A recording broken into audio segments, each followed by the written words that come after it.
మేడ్చల్ జిల్లా కీసర మండల పరిషత్ కార్యాలయంలో 59 మంది లబ్ధిదారులకు కళ్యాణ లక్ష్మి షాదీ ముబారక్ చెక్కులను అందజేసిన మల్కజ్గిరి ఎంపీ ఈటెల రాజేందర్, మాజీ మంత్రి మేడ్చల్ శాసనసభ్యులు మల్లారెడ్డి అందజేయడం జరిగింది. ఈ సందర్భంగా ఎంపీ ఈటెల రాజేందర్ మాట్లాడుతూ కళ్యాణ లక్ష్మి చెక్కులు ముఖ్య ఉద్దేశం అప్పట్లో ఆడపిల్ల పెళ్లి పందిరిలో అందేలా చేయడమని అన్నారు. కళ్యాణ లక్ష్మి చెక్కులు చాలా రోజుల నుండి పెండింగ్ లో ఉన్నాయి. ఇంకే ఏమైనా ఉంటే త్వరగా లబ్ధిదారులకు అందేలా చేయాలని అన్నారు. అలా ఇటీవల కురిసిన వర్షాలకు చాలా వరకు పంట నష్టం జరిగిందని అన్నారు. కావున రైతులు ఎంతో మంది పంట నష్టపోయారు. కాబట్టి వెంటనే రాష్ట్ర ప్రభుత్వం స్పందించి వారికి నష్టపరిహారం కట్టించాలని ఎంపీ ఈటెల రాజేందర్ అన్నారు.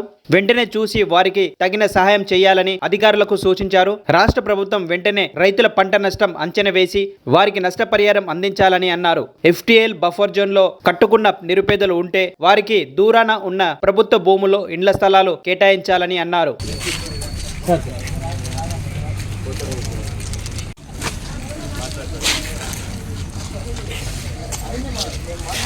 కొన్ని సంవత్సరాల కాలంగా ఎదుర్కొస్తున్నటువంటి కళ్యాణ లక్ష్మి చెప్పులు దగ్గరికి వాళ్ళ పరిచయం.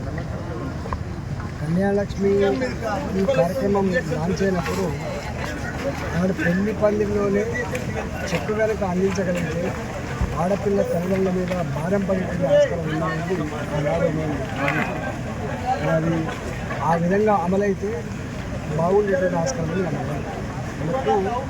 కొత్త ప్రభుత్వం ₹1,00,000 తోడుగా కుల బంగారం ఇస్తామని చెప్తున్నారు. ఆ కుల బంగారం కార్యక్రమాన్ని కూడా అమలు చేస్తే బాగుంటుందని మహిళలంతా కూడా భావిస్తున్నారు. ఏది ఏమైనా కళ్యాణ లక్ష్మి ఈ ₹1,00,000 కానీ రేపు వచ్చే కులం బంగారం కానీ ఆడపిల్లల పెళ్లిలో గొప్పగా తోడ్పాటు అందిస్తుందని భావిస్తారు. వర్షాలతో లక్షల ఎకరాల పంటలు అనేక ఎకరాలలో పంటలు మునిగిపోయి చివరికి భూమి కూడా కోతకు అన్నదాత నీళ్లు పెట్టుకునే సందర్భంలో ప్రభుత్వం తూతూ మంత్రంగా కాకుండా ఆ రైతాంగానికి వెంటనే అసెస్మెంట్ చేసి పంటలు కొట్టుకపోయిన వాళ్లకు, పంటలు మునిగిపోయిన వాళ్లకు, భూములు కొట్టుకపోయిన వాళ్లకు తక్షణమే ఆర్థిక సహాయం అందించాలని చెప్పి కోరుతున్నాను. ఇవాళ చనిపోయినటువంటి వాళ్ళకి ఒక్కొక్క కుటుంబానికి 50 లక్షల రూపాయలు చెప్పారు ఎస్గ్రేషియా చెల్లించాలని మేకలు, గొర్రెలు, కోళ్ళ ఫారాలు, తర్వాత పశు సంపద ఎక్కడ కొట్టుకుంటుంది వాటి పట్ల కూడా సంపూర్ణంగా వాళ్ళు మొత్తం లైఫ్ స్టాక్ దివాళ తీసేటువంటి ఆస్కారం మళ్ళీ బిజినెస్ చేసుకోవడానికి వాళ్ళకు వెసులుబాటు కలగాలంటే అసెస్మెంట్ చేసి వాళ్ళకు నష్టపరిహారం.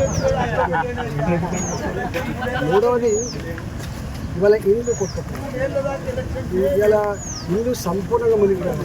దొంగలు పడుతున్న ఒక వస్తువు ఉంటే ఒక వస్తువు పడుతుంది తప్ప ఇలా మునిగిపోయినటువంటి ఇళ్లలో కట్టుబట్టలతో బయటకు వచ్చింది.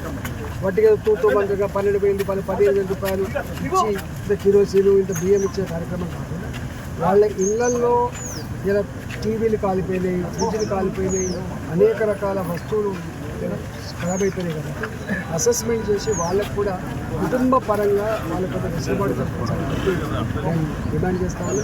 అదేవిధంగా ఇవాళ ఎవరి అయితే శాస్త్రంగా ఈ కాలువలలో మునిగిపోయాయో, వాగులలో మునిగిపోయాయో వాటిని సర్వే చేయొచ్చు. వాళ్ళకు దూర ప్రాంతాల్లో ఎక్కడైనా ప్రభుత్వం ఇల్లు కట్టిస్తే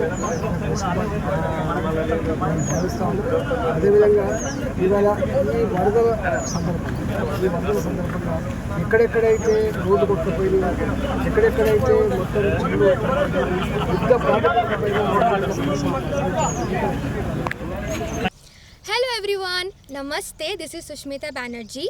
Please like, comment and share and also subscribe TSR News channel. Thank you so much. Bye bye.